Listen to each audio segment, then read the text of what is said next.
Saludos, hermanos. Este estudio de hoy o esta reflexión de hoy está preparada para ser presentada el domingo 5 de abril del 2020 en horas de la noche en la primera iglesia bautista de Balboa. Hemos titulado esta reflexión ¿Por qué es importante que la iglesia se examine? Y vamos a utilizar el libro de Malaquías capítulo 1 y vamos a ver algunos versos de este capítulo. Hemos recibido comentarios y algunos hermanos que nos escriben en las redes sociales preguntándome mi opinión acerca de por qué los templos cristianos están cerrados en medio de esta pandemia de salud a nivel mundial. Y algunos casos de pastores que han abierto sus templos y han reunido a su congregación y han causado pues, que las autoridades en esos países tengan que asumir, basado en la ley, medidas fuertes. Hay un caso reciente que salió en los medios de comunicación en el estado de la Florida, y así que muchos hermanos nos preguntan si es correcto, si es apropiado que la iglesia del Señor mantenga los templos cerrados y estemos en nuestra casa cumpliendo con las cuarentenas que se han impuesto, y queremos responder, vamos a intentar responder a esas preguntas. Por eso queremos ir al libro de Malaquías. El profeta Malaquías, el último del periodo del Antiguo Testamento, posiblemente 400 y tantos de años antes del ministerio de Juan el Bautista, aproximado 450, 470 años, trajo un mensaje al pueblo de Israel. Ya habían terminado la reconstrucción nuevamente del templo en Jerusalén, aunque no tenía la gloria pasada, pero también había el pueblo estaba moralmente y espiritualmente decaído. Estaban pasando muchas necesidades, había muchas condiciones que no eran favorables o no eran las que el pueblo judío, el pueblo de Israel esperaba, siendo ellos entonces el pueblo de Dios, el pueblo de los pactos y de las promesas. Había corrupción, sobre todo en cuanto al servicio sacerdotal, todo lo que tenía que ver con la atención del templo, la forma de administrar las ofrendas y la forma de vida de los sacerdotes en este periodo de la historia de Israel en el Antiguo Testamento.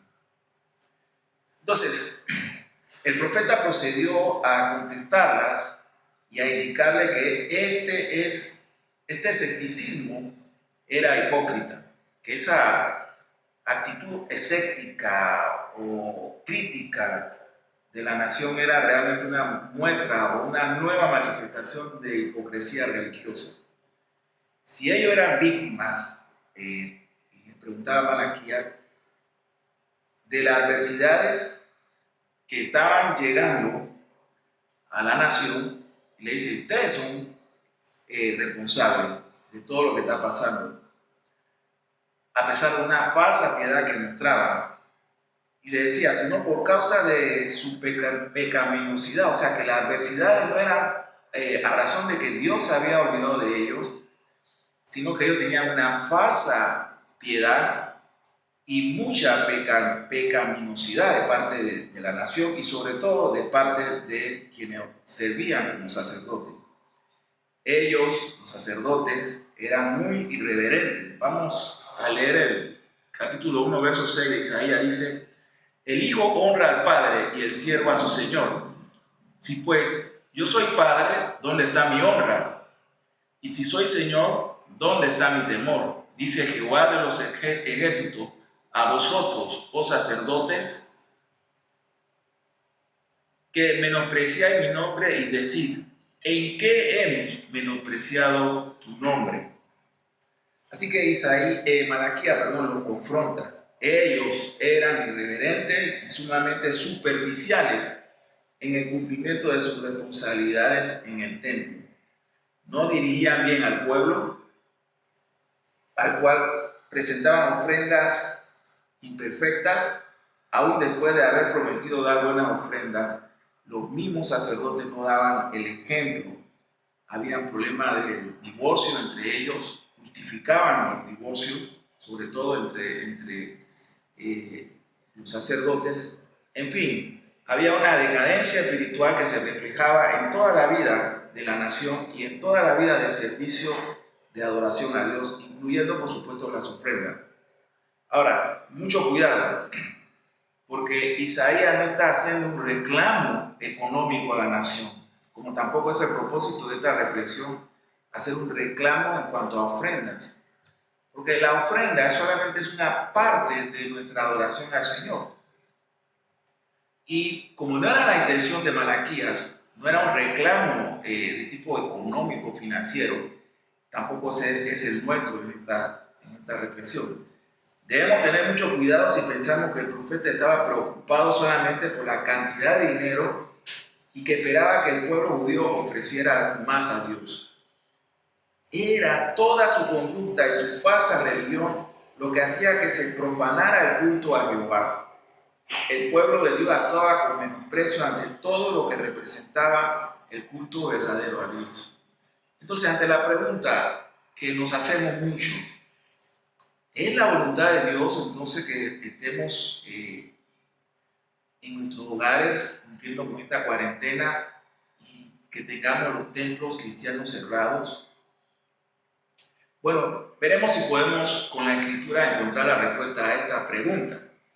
Ahora, ahí mismo en el capítulo 1 de Malaquías, en el verso 10 dice: ¿quién también hay de vosotros que cierre las puertas o alumbre mi altar de balde? Yo no tengo complacencia en vosotros, dice Jehová de los ejércitos, ni de vuestra mano aceptaré ofrenda. La versión de la Biblia viviente lo dice de esta manera: ¿cómo quisiera que alguno de ustedes cerraran la puerta del templo? Porque estos sacrificios despreciables me fueron ofrecidos. No estoy nada contento con ustedes, dice el Señor de los ejércitos celestiales, y no aceptaré sus ofrendas. Entonces, ¿quién cerró la puerta de los templos en nuestro tiempo, en medio de esta pandemia? ¿Cómo la crisis de salud a nivel mundial nos ha llevado a esta condición? ¿Será que es falta de fe de parte de los cristianos, sobre todo de sus ministros? ¿Será que es conveniente obedecer a las autoridades? Pues algunos cuestionan que estamos mostrando falta de fe y falta de ser consecuente con lo que predicamos, con lo que creemos, con lo que enseñamos, pero no es así. Así que hoy debemos preguntarnos, con esta crisis mundial de salud, ¿Dios está castigando al mundo o también está disciplinando a los creyentes? Intentaremos entonces también ver si podemos encontrar respuesta a esta pregunta. En lo personal, yo estoy totalmente convencido que los cristianos debemos en estos tiempos de quebrantamiento, de llanto, de dolor y de sufrimiento, como lo hemos visto a través de las redes sociales en muchos países, sufrimiento en el mundo, mirar hacia adentro de la iglesia. Es el tiempo de mirar hacia nosotros, hacia adentro de la iglesia y preguntarnos, ¿cómo es que finalmente llegamos hasta aquí? ¿Qué nos está diciendo Dios al no poder reunirnos congregacionalmente como iglesia? Claro que nos estamos reuniendo en nuestros hogares, pero muchos dicen, hace falta ese calor que recibimos cuando juntos nos congregamos en un día de culto. Ahora echamos de menos esos tiempos, que esperemos que sea por un breve tiempo, pero nosotros no tenemos la respuesta a eso, solamente Dios sabe. Hermanos y hermanas, no debemos dejar pasar esta oportunidad que estamos viviendo para examinar nuestras vidas y examinar nuestro ministerio en las iglesias locales. Como cuerpo de Cristo, no desperdiciemos la oportunidad que nos ofrece la actual crisis mundial de salubridad. En medio de esta crisis debe mostrarse, debe salir y mostrarse las oportunidades que Dios nos está dando. Sigamos haciendo preguntas, porque las preguntas son importantes. ¿quién ha cerrado entonces los templos cristianos? Y la segunda pregunta es, ¿y por qué? Bueno, la respuesta a la primera pregunta es indudablemente Dios. Dios ha cerrado los templos. Y la respuesta a la segunda pregunta, ¿por qué?, es la que entonces debemos buscar. Quizás ha habido mucha irreverencia por parte del pueblo de Dios, falta de discernimiento de quién es Dios, una familiaridad peligrosa con Dios que nos lleva a perder el temor a Dios.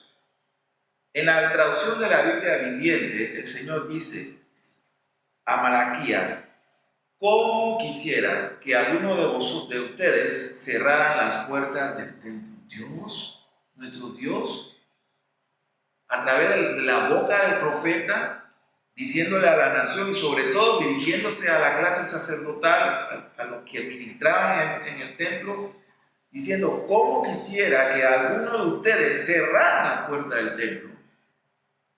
Los sacerdotes habían profanado o habían corrompido el servicio en el templo porque decían: inmunda es la mesa.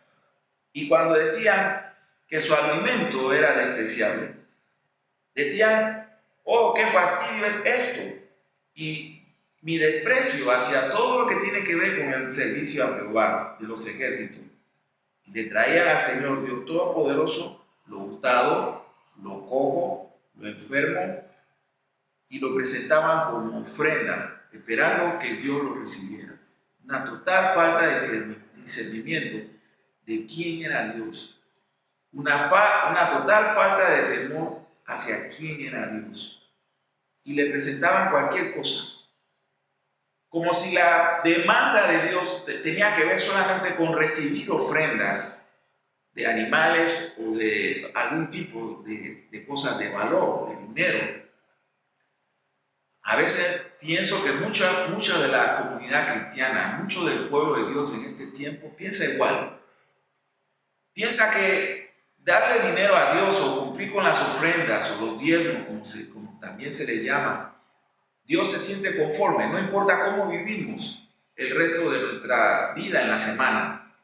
Pero nos equivocamos, porque Dios no tiene una lucha o una demanda con su iglesia por asuntos financieros. Dios tiene una demanda y está exigiendo a su iglesia santidad, que vivamos conforme a los estándares que la Escritura nos presenta. El profeta Malaquías declara, en el verso 14, maldito el que engaña. Hermanos, ¿tenemos la actitud correcta cuando venimos al templo para adorar a Dios? ¿O es que quizás nuestra adoración y continuo improvisaciones y falta de una preparación para presentarnos ante el Dios Santo, ante Jesucristo, cabeza de la iglesia y gobernador del mundo, hemos como iglesia, como pueblo de Dios, perdido el discernimiento de lo sagrado y de lo santo? Permítame entonces seguir y examinemos algo del siglo pasado, el siglo XX. Pero primero meditemos sobre la doctrina de la providencia de Dios. John Flavel escribió, y cito: la providencia de Dios es como la palabra hebrea, solo se puede leer hacia atrás. Enfoquémonos en el gobierno de Dios y en la seguridad de que Él dispone de todas las cosas para el bien de sus hijos, de manera que nos preguntamos con orgullo: ¿por qué? No puedo entender sus soberanos propósitos. No entendemos sus soberanos propósitos. No entendemos los soberanos propósitos de Dios en medio de esta crisis mundial que estamos viviendo. Pero brevemente, muy brevemente, porque lo vamos a hacer, miremos hacia el siglo pasado, el siglo XX. Quizás mirando hacia atrás podemos entender lo que está sucediendo en el presente. El siglo pasado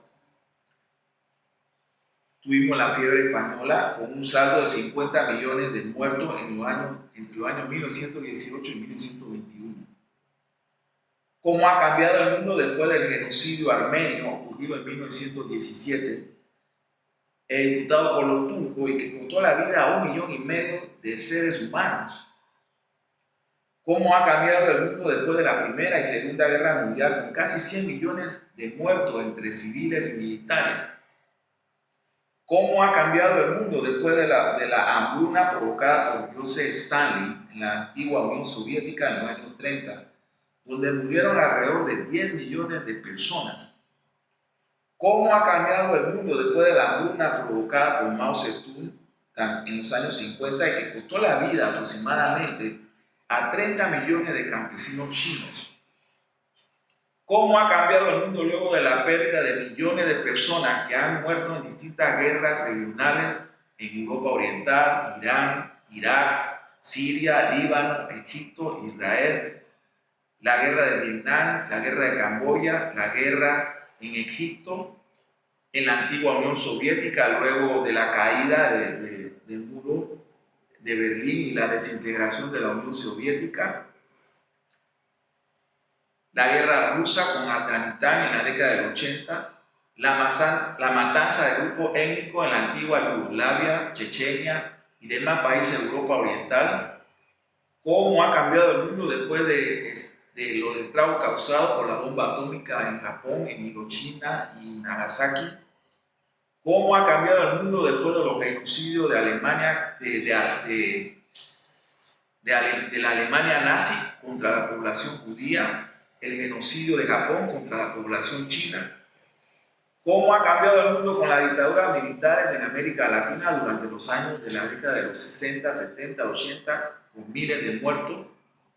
¿Cómo ha cambiado el mundo con la aparición en los años 80 del síndrome de inmunodeficiencia adquirida, conocido como SIDA, que ha costado la vida de millones de personas? Hermano, ¿cómo ha cambiado el mundo con las acciones depredadoras del hombre contra diferentes especies del mundo animal, contra el medio ambiente?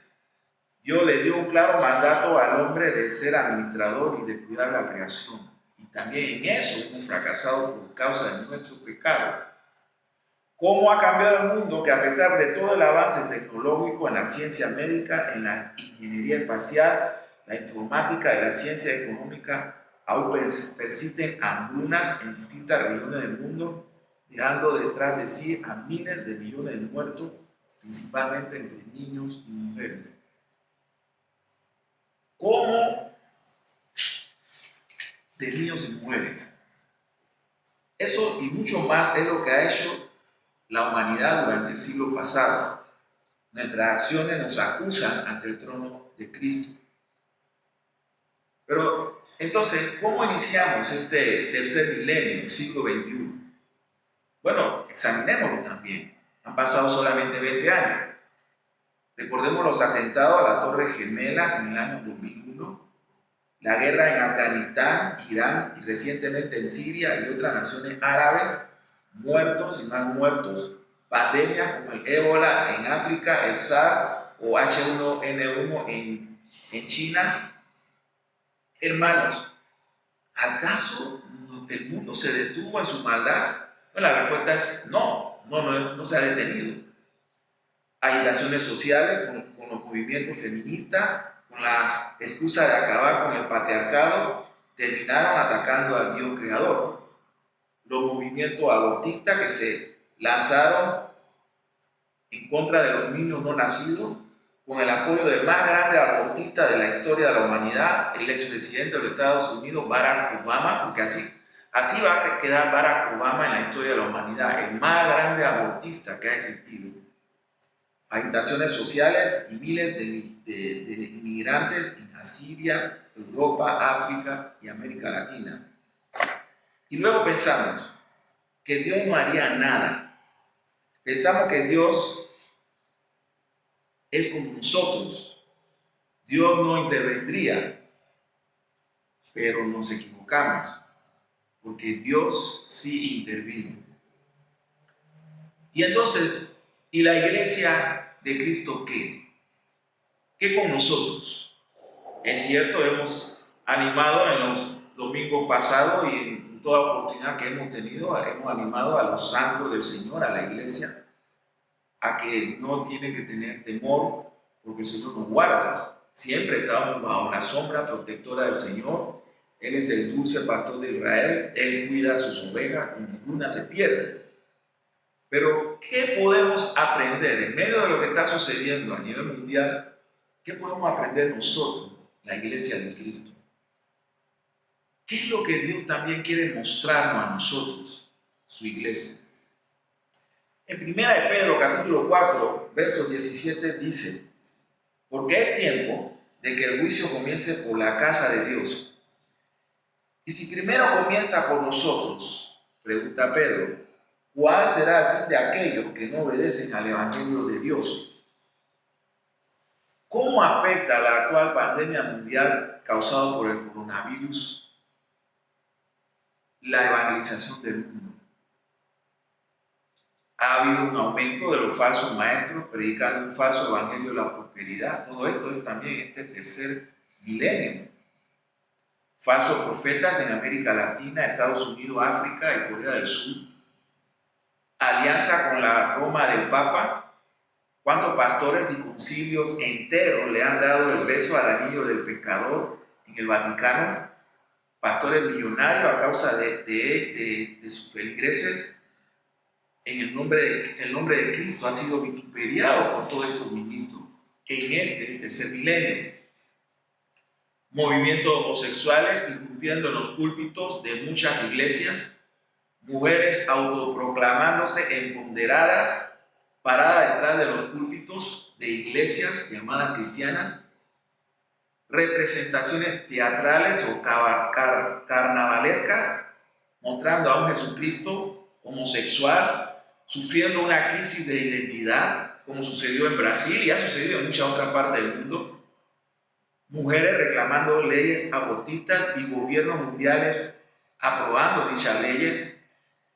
Quemas masivas de la Biblia que muestran una total pérdida de temor.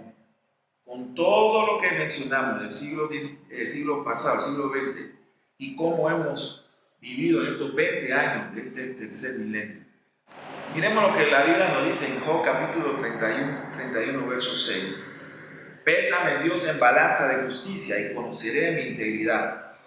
Si mis pasos se apartaron del camino, si mi corazón se fue tras mis ojos, y si algo se pegó a mis manos.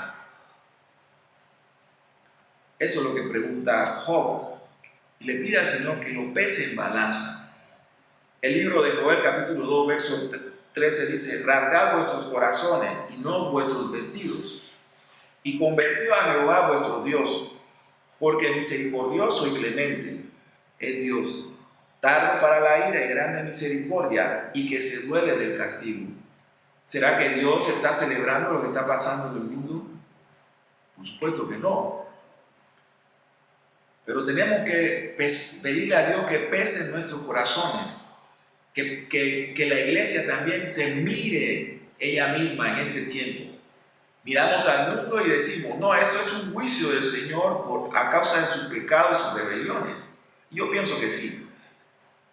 Pero ¿y la iglesia del Señor qué? Estamos aprovechando este tiempo de confinamiento, de cuarentena, para examinar mi vida como creyente, mi vida como pastor, mis motivaciones, qué es lo que yo le ofrezco al Señor durante el culto público que hacemos cada domingo o en la semana. ¿Cómo es mi vida durante la semana? Si muestro en verdad la integridad que debo mostrar, que debo reflejar como cristiano.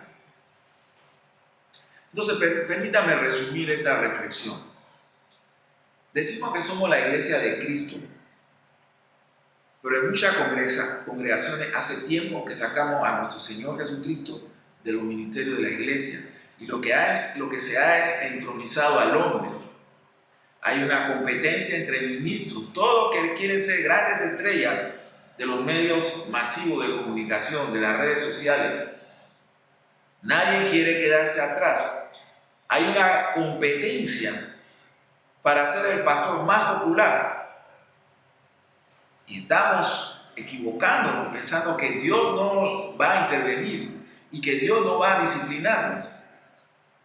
Hasta que a finales de diciembre del año 2019, el Señor se levantó de su trono y con balanza en una mano y espada en otra, nos comenzó a pesar a cada uno de nosotros en los 5 continentes. Cada país, cada continente, cada familia, cada corazón dentro de su pueblo. Y el Señor Dios Todopoderoso está exigiendo que le demos el peso justo y correcto. Él ha encontrado en nuestros corazones falta de peso que traigan honra, gloria y alabanza a su nombre. Hermanos,